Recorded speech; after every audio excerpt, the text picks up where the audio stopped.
I didn't know at the time about the Army. I didn't know necessarily about my family's history in the military. It wasn't something we really talked about. So he's like, well, let me introduce you to this recruiter. His name's Sergeant Massey. I don't know what any of that means. What's a recruiter? What's the Army? Like, what do you guys do? He just talked to me about this program called ROTC and said, you know, we can pay for your school. So my grandma Ann was one of the original issues of Life magazine. She was featured as one of the U.S. Army Nurse Corps flight nurses. So I guess cool things about the flight nurses is that, you know, that it was new. So they had to establish procedures, and a lot of these nurses and doctors would have to perform procedures at, 30,000 feet above ground level.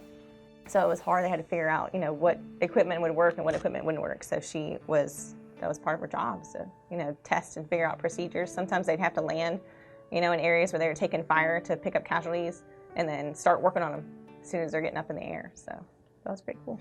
She was actually selected to go overseas and to help develop processes and procedures for the flight nurses. And then she'd come back to the schoolhouse and she'd teach the schoolhouse, what she had implemented overseas. So it was pretty cool. She's been in a lot of major theaters during World War II. She's somebody I definitely looked up to. I didn't get to hang out with her that much.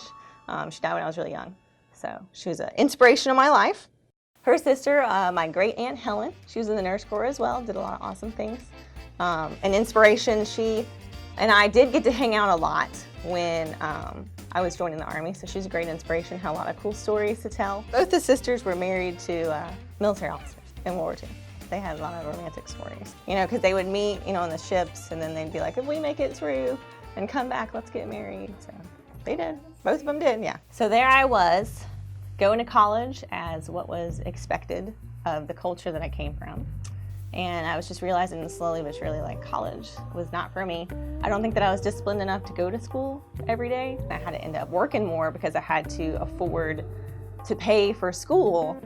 The Army fueled my curiosity for cultures, and I've become a really big traveler. My daughter took her first road trip with me when she was barely 2 months old, and she's a great partner for roaming the country. In the Army, we get 30 days of vacation time a year. We've really enjoyed using that time to spend together. I went back to Sergeant Massey and I said, send me over there. I want to go overseas. So he renegotiated my contract with me and I enlisted as an E2. So I deployed later that year. Sergeant Massey came through with his promises. Spent some time in both Iraq and Afghanistan. Now I got my college paid for, which is great.